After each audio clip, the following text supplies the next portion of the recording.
What's up, everybody? Welcome to the Fantasy Flex podcast. For everyone clocking those late night DFS hours, this is our night shift episode for NFL week number 12. We'll break down the Sunday and Monday night football DFS slates, as well as the Black Friday DFS slate. I'm your host, Chris Raybon of the Action Network, and we are recording extra early this week because of Thanksgiving. So happy Thanksgiving to you all, and we're definitely thankful for everyone tuning in. And if you're looking for us talking about all of the Thanksgiving action, our full fantasy preview episode, that's out right now. That's where we break down the Thanksgiving slate. So here we're doing Friday, Sunday, Monday, and here to help me break it all down, one of the top fantasy football rankers in the game, the odds maker, Sean Kerner. Sean, what's going on? What's up? I'm always excited for the 3-game Thanksgiving slate every year. Love it. But now we also get Black Friday afternoon football. What is it? Is this the first Friday game we've had? There might have been one during COVID, if I'm not mistaken. Or maybe that was a Tuesday. I forget. But yeah, something weird happened. Yeah, but I think this is the first Friday game. First scheduled one, at least. Yeah. Definitely. Well, I love it, though. I love that we get some Friday action as well. Yeah, and we got the high-flying Dolphin offense taking on the Jets. And before we get to that, I just want to remind everyone, Action Network's Discord server, if you want to join, just check the link in the episode description. I know Sean is on there, very active, chopping it up, talking bets, talking fantasy. So be sure to check that out. But Black Friday, Miami, New York, 10-point spread in favor of the Dolphins on the road. The total is 41. And we had the big news here is we have, well, a couple things. Number one, the biggest news is we have Tim Boyle starting for the New York Jets. He is fifth-year veteran who spent most of his time backing up Aaron Rodgers, first in Green Bay, and then now here at the Jets. But he did start 3 games with the Detroit Lions in 2021. He went 0-3. He averaged 5.6 yards an attempt, and he threw 6 interceptions to only 3 touchdowns. So not very good. Nope. Not very good is Tim Boyle. But this is a game with a luck total of -3.8, so kind of points towards the under. These teams have been kind of scoring a little more than you would expect. I mean, Dolphins, it's not too surprising, but we kind of saw that play out the last few weeks with like Dolphins going under against KC, Dolphins going under against Vegas. So not every game is going to be 70 like it was earlier in the year. And we also have Achane questionable with a knee injury re-aggravation. I would be surprised if he goes. He hasn't been officially ruled out. Savon Ahmed has been. He went on IR. So right now, Mostert looks like the lead back with Achane TBD, and then Jeff Wilson behind him. So a lot of moving parts for these two offenses. But with that being said, who do you like in the captain spot?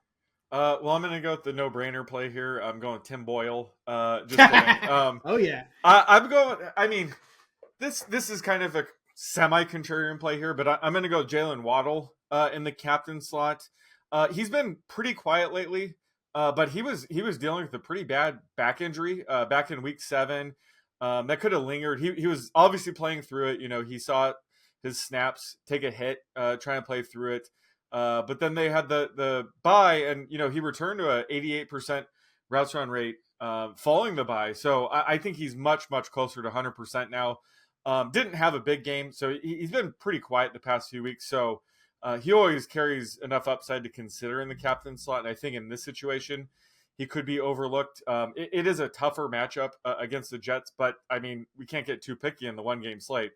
So I think using him in the captain slot is pretty good leverage against Tyreek Hill, who obviously I like, but he's a little banged up right now himself. So I think this is a spot. I'll go a little bit under the radar here by going with Waddle in my captain slot.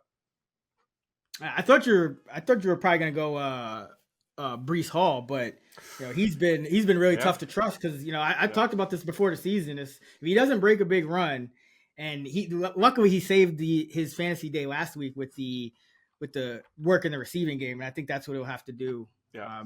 a lot of weeks going forward. But yeah, no, I like the Waddle as a contrarian play because we know the Jets have Sauce Gardner and DJ Reed.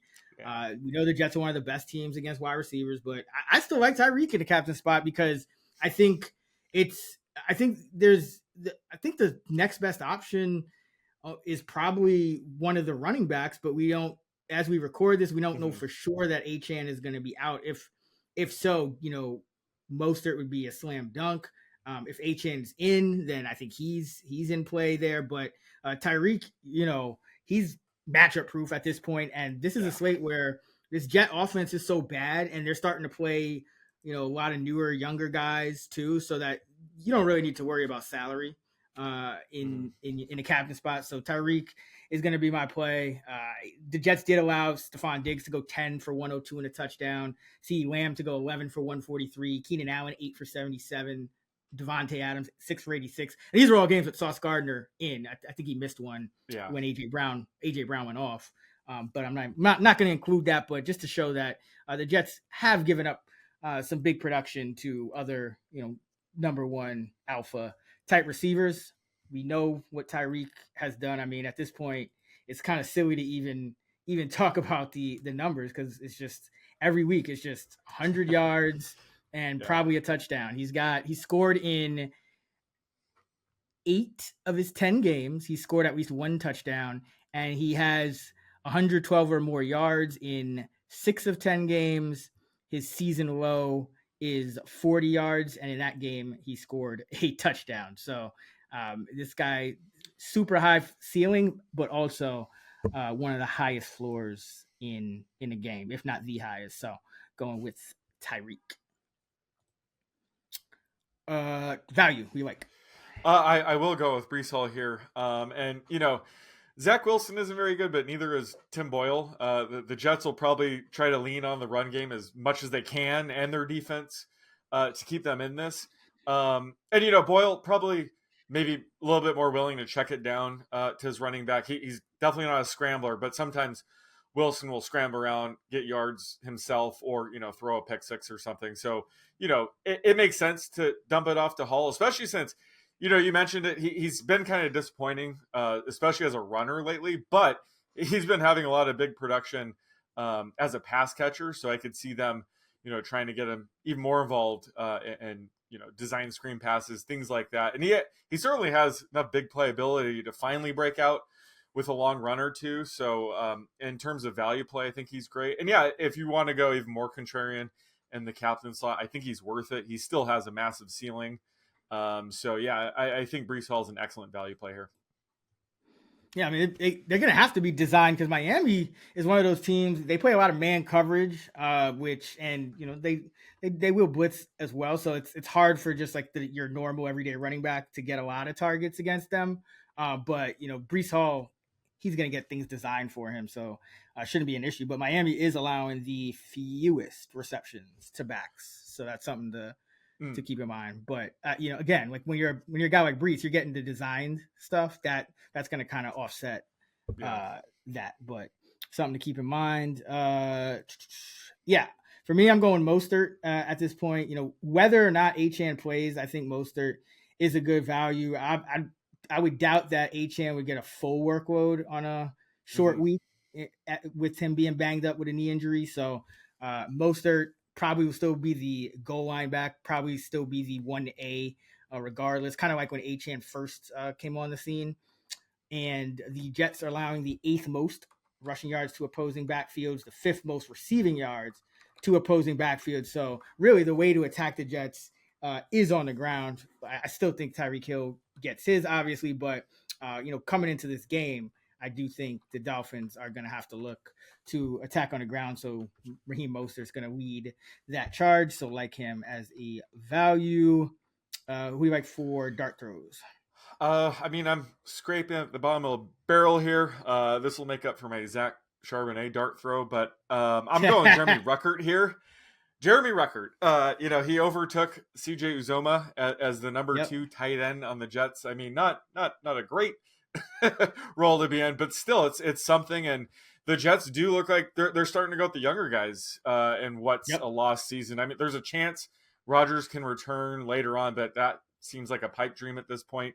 And that's why Randall Cobb's been a healthy scratch for so many weeks now. Is they're just going with these younger guys, and Ruckert was a 3rd-round pick last year. He had a 38% routes run rate last week. Cashed in with a pretty solid 3-catch, 25-yard game. Maybe he's one of those guys that he's been working with Tim Boyle on the second team enough that they have really good chemistry. I mean, Chad Millman made a great point on this on Convince Me. But yeah, I think Boyle and Ruckert probably already have that chemistry going for them. So with the extra playing time, and he does have the talent to be a decent pass catching tight end. I think he's definitely worth a dart throw on this slate. Yeah, I mean, every Jet is a dart throw pretty much. Like even Garrett Wilson feels like a dart throw on this slate. But yeah, I noticed that too, and I got wind of that. Even heading into last game. So I just kind of projected all the receivers pretty equal in terms of their routes because I didn't know I knew something was going to change. I just didn't know what. But yeah, it looks like Lazard got he's playing less snaps. Uzoma, as you mentioned, playing less snaps. And they let go of Michael Carter. So a lot of new faces. So that gives us some opportunity here on the Jets side. And I mean, who knows? It could be a blowout, so you could get these guys just catching balls against prevent defenses anyway. But I think Xavier Gipson is interesting. He ran a career high 87%, around an 87% of the dropbacks last week, which is a career high for him. And the Miami slot cornerback, Kader Kohu, has allowed a team high 62 targets, 52 catches, 568 yards, and 4 touchdowns per PFF. And those 52 receptions are actually tied for the league high allowed by a cornerback. So, you got Ramsey. I think Ramsey escaped. I know he landed hard on that interception. I think he escaped without serious injury, if I'm correct. I haven't seen anything about that, but that would give them Ramsey and Howard on the outside. So you would think that Boyle would probably be looking to target the slot here with Gipson, who's been primarily a slot receiver. And then one other guy I'll mention because I think one of the reasons they moved on from Michael Carter, really the reason they moved on from Michael Carter was to give their rookie Israel Abanikanda some playing time. 5th rounder out of Pitt, 97th percentile burst per player profile. Let me say again. 97th percentile burst score per player profiler. So we know he has some juice. I like the way he looked in the preseason. He got a ton of work in the preseason and acquitted himself fairly well, can run, can catch. So in his debut, he had 1 carry for 11 yards and 2 targets, 1 catch, 5 yards. So 3 opportunities on 10 snaps in his debut. Not too bad. I think his usage is probably only going up from here. He did run a route about just under 25% of the dropbacks in his debut. So I think that's a promising sign just going forward for him because he's one of those guys, not quite like a Keaton Mitchell, but a guy that I think he can produce on relatively, a small workload, to start off. And that will kind of get everyone's attention. So definitely want to invest in him before that ends up happening. So I think, his workload is only going up with the Jets really just, taking a look at anyone that can potentially give him a spark and all their young guys. So Izzy Abanikanda and Xavier Gipson for me. Yeah, I love the Abanikanda call. I mean, he was amazing in the preseason. I was disappointed when they signed Dalvin Cook because he should have been the number 2 back. But yeah, you have to wonder if they're, starting to move on to next year and evaluating if maybe they want to ease up on Breece Hall. Why give him massive workloads? You want him healthy next year. So give Abanikanda some more work would definitely make sense too. And he has the juice, like you said, just 5 to 10 touches. He could easily go off with that kind of workload. So he's definitely someone to watch going forward. Yeah, Brees Hall. I mean, I'm looking at Brees Hall's game logs now. So he had the 127-yard game rushing in week 1. He had 177 against the Broncos, and then his next highest is 56, and he has 6 games below 40 rushing. So it's been a struggle. The O-line's been terrible.